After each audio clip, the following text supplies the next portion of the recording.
शेर के माँ दुर्गा का वाहन बनने की कहानी तब शुरू होती है जब देवी पार्वती घोर तपस्या करके भगवान शिव को पति के रूप में पाने की कोशिश कर रही थी। सालों तक तप करने के बाद माता पार्वती को भोले भंडारी अपनी पत्नी के रूप में स्वीकार कर लेते हैं।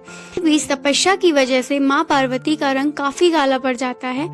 ऐसे ही बातचीत के दौरान भगवान शिव माँ पार्वती को काली कह देते हैं। यह बात उन्हें बिल्कुल पसंद नहीं आती। वो नाराज होकर दोबारा तप करने के लिए चली जाती है। एक दिन बाद घूमते घूमते एक शेर घोर तप कर रही माँ पार्वती के पास पहुंचा। उन्हें खाने की इच्छा से वह वहां घूमता रहा। माँ को तप में लीन देखकर शेर वही इंतजार करता रहा।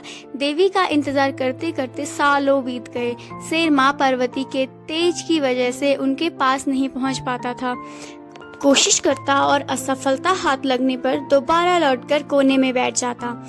होते होते कई साल बीत गए। माँ के तप से खुश होकर भगवान शिव प्रकट हुए और माँ से मनचाहा वर मांगने को कहा। देवी पार्वती अपना गोरा रंग वापस चाहती है।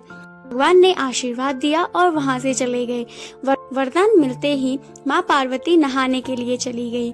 नहाते ही उनके शरीर से एक और देवी का जन्म हुआ जिनका नाम कौशिकी पड़ा। उनके शरीर से काला रंग भी निकल गया था और माँ का रंग पहले की तरह ही साफ हो गया था।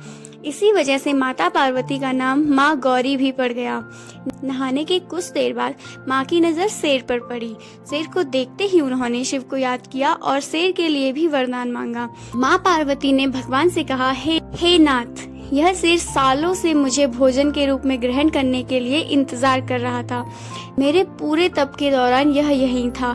जितना तप मैंने किया है उतनी ही तपस्या इसने भी की है। इसी वजह से अब वरदान के रूप में इस शेर को मेरी सवारी बना दीजिए। भगवान ने प्रसन्न होकर माता की बात मान ली और शेर को उनकी सवारी बना दिया। आशीर्वाद मिलने के बाद माता शेर पर सवार हो गई और तभी से उनका नाम शेरों वाली माँ पड़ गया।